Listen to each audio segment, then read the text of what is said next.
आज बहुत सारे जो 12th के बच्चों की डिमांड के अनुसार जो टॉपिक हम लाए हैं, measurement of national income, Hindi वाले बच्चों के लिए राष्ट्रीय आय का माप। जैसा कि आपको मालूम है, राष्ट्रीय आय को जो माप करने की विधि है, माइक्रो इकोनॉमिक्स में हमारे पास value added method, income method और एक्सपेंडिचर मेथड, जिसका हिंदी में उत्पादन विधि, व्यय विधि और आय विधि। तो ये तीन टॉपिक हमारे पास है। तो मैं सबसे पहले मैं बताता हूं मैं what is value added method. Value added method होता क्या है, तो मैं आपको बताता हूं। This method is used to measure national income। मैं शॉर्टकट में लिख रहा हूं national income.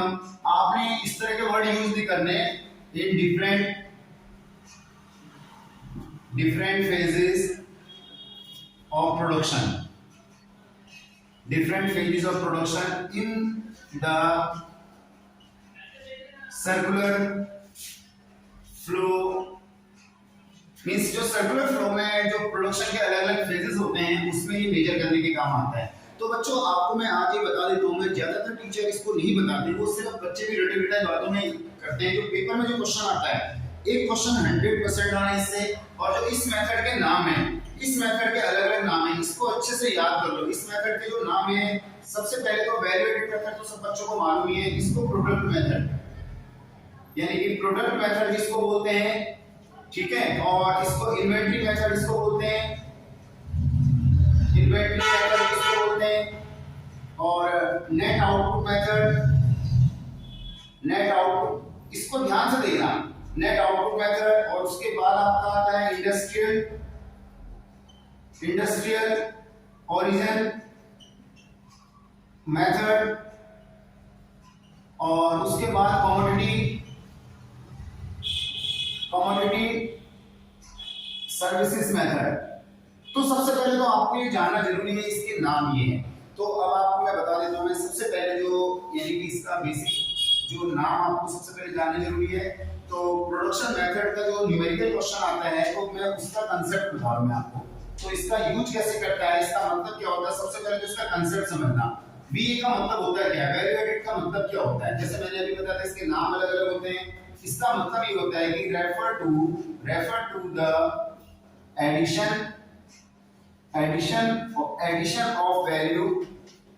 addition of value to the raw material।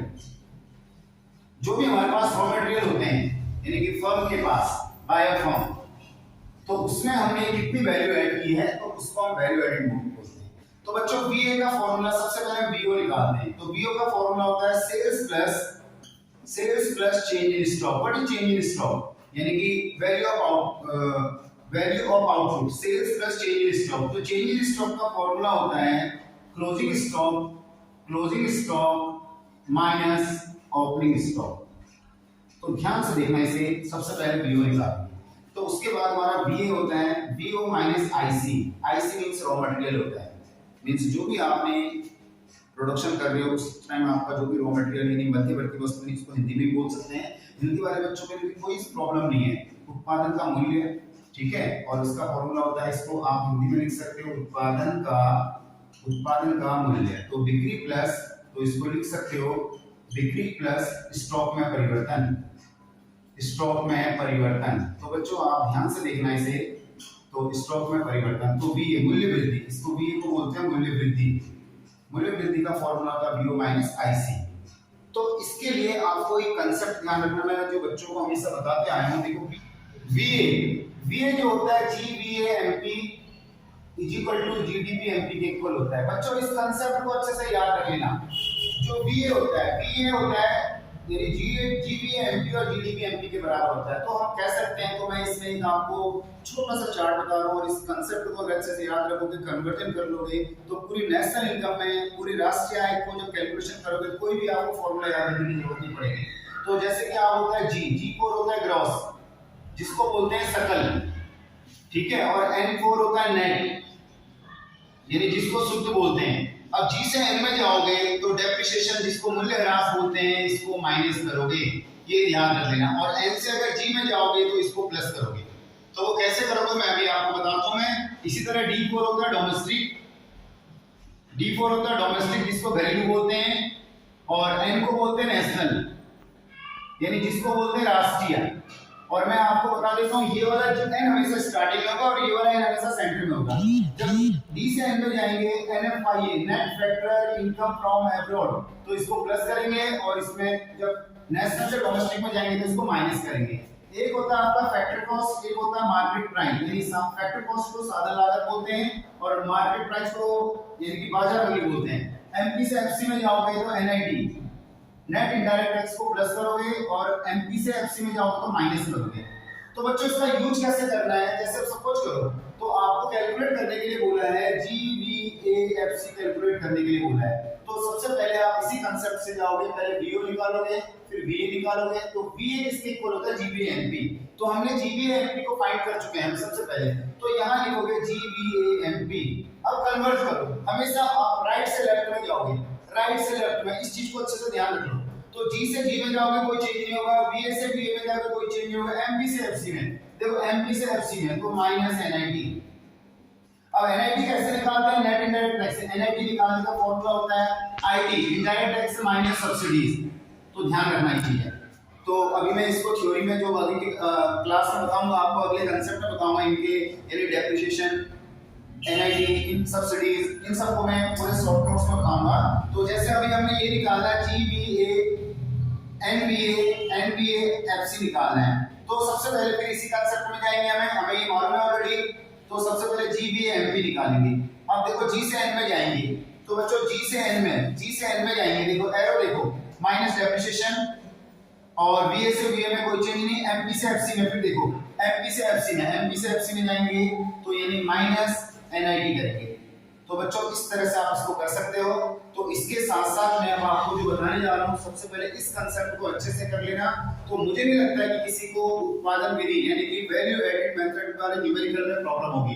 तो मैं इस कांसेप्ट को अच्छे से याद रख लेना। ये जो कांसेप्ट है, ये स्टार्टिंग हमारी इससे होगी और फिर ये कन्वर्ट वाला सीख लेना और कोई भी फॉर्मूला आप लगा सकते हो, जो भी क्वेश्चन बोला उसको पुट करो और सारे क्वेश्चन बनेंगे आपके।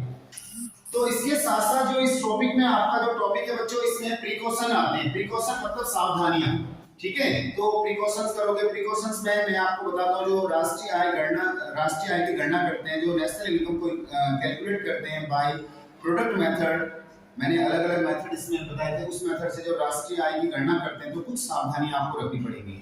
जैसे कि आपको मालूम होना चाहिए जो सावधानी आईसी यानी intermediate goods are not include, यानी मध्यवर्ती जो भी उपभोग का मूल्य यूज करोगे उसको यूज नहीं करोगे, तो उसको ऐड नहीं करोगे। अगर हम उसको राष्ट्रीय आय गणना करते समय ऐड कर देते तो बच्चों डबल काउंटिंग प्रॉब्लम अराइज हो जाएगी, यानी दोहरी गणना की समस्या उत्पन्न हो जाएगी।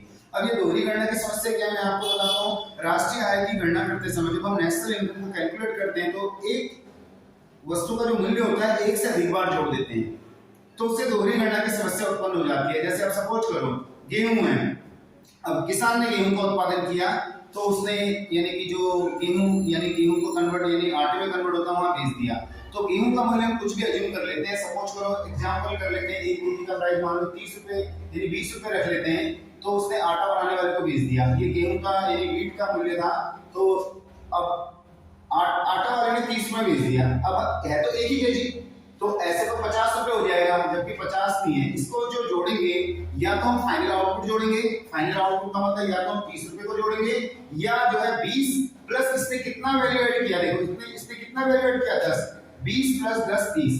तो यानी कि दोहरी गणना की समस्या यानी डबल काउंटिंग प्रॉब्लम एक ऐसी प्रॉब्लम होती है जब भी राष्ट्रीय आय को कैलकुलेट करते हैं, नेशनल इनकम को कैलकुलेट करते हैं, तो उसमें एक जो वस्तु होती है यानी कमोडिटी होती है उसके मूल्य को एक से ज्यादा बार जोड़ देते हैं। तो इससे बचने के लिए क्या मेथड हो सकते हैं, यानी हाउ टू बी अवॉइड, मतलब इसको कैसे बता सकता है। एक तो फाइनल आउटपुट मेथड हो गया, जैसे फाइनल आउटपुट यहाँ फ्लोर हो गया यानी आटा हो गया, यानी या तो आटे के मूल्य को जोड़ो, अगर फर्दर उसका कोई यूज नहीं है यानी अंतिम वस्तु के मूल्य को जोड़ोगे, या जो वस्तु जो जुड़ी है उसमें कितना वैल्यू ऐड किया। स्टार्टिंग में देखो 20 रुपीस इसका था, 10 रुपए यानी 10 रुपीस इससे जोड़ा, 20 प्लस 10 30। तो बच्चों यहाँ प्रिकॉशंस में एक ही प्रिकॉशंस नहीं है, अगर हम कोई सेल्फ कंजम्पशन यानी सेल्फ सर्विस के लिए यूज करते हैं, यानी कि जैसे हम घर में जैसे हमारी मदर काम करती हैं तो सेल्फ सर्विस होगी। सेल्फ सर्विस को राष्ट्रीय आय की गणना करते समय उत्पादन विधि से नहीं जोड़ते, हाँ सेल्फ प्रोडक्शन जरूर जोड़ते हैं। यानी कि अगर आप मान लो यानी कि कोई भी सेल्फ प्रोडक्शन गुड्स कर रखा है उसको जोड़ेंगे। उसी तरह से जो भी हमारा इंप्यूटेड वैल्यू ऑफ हाउस है उसकी वैल्यू को हम नेशनल इनकम का कैलकुलेट करते हैं। Sale and purchase of second hand goods, यानी कि कोई भी सेकंड हैंड गुड्स होता है उसको भी इंक्लूड नहीं करते। तो बच्चों इसको ध्यान रख लेना, दोहरी गणना को अच्छे से याद रख लेना। दोहरी गणना क्या होती है? डबल काउंटिंग प्रॉब्लम एक ऐसी प्रॉब्लम होती है, मैं फिर दोबारा बता रहा हूं, जब हम नेशनल इनकम को कैलकुलेट करते हैं तो उसके वैल्यू को एक से ज्यादा बार जोड़ देते हैं। इससे कैसे बचा जा सकता है? दो मेथड इससे बचने के दो मेथड है, एक तो फाइनल आउटपुट मेथड है, दूसरा वैल्यू एडेड मेथड है। फाइनल आउटपुट में जैसे मैंने आपको यहाँ एक छोटा सा एग्जांपल बताया, ठीक है, और आपकी बुक में और अच्छे से लिख लेगा, उसको डिटेल से पढ़िए। और जो है वैल्यू एडेड, जैसे पहले वाले में 28 दिया तो दूसरे में दोनों के बीच में 10 ऐड हुआ है, तो ये चीज है। तो आप इस वीडियो को लाइक कीजिए, सब्सक्राइब कीजिए और अपने दोस्तों को शेयर कीजिए, जिन लोगों को अभी नेक्स्ट वीडियो में मैं इनकम मेथड और उसके बाद एक्सपेंडिचर मेथड को डिटेल में बताऊंगा। धन्यवाद।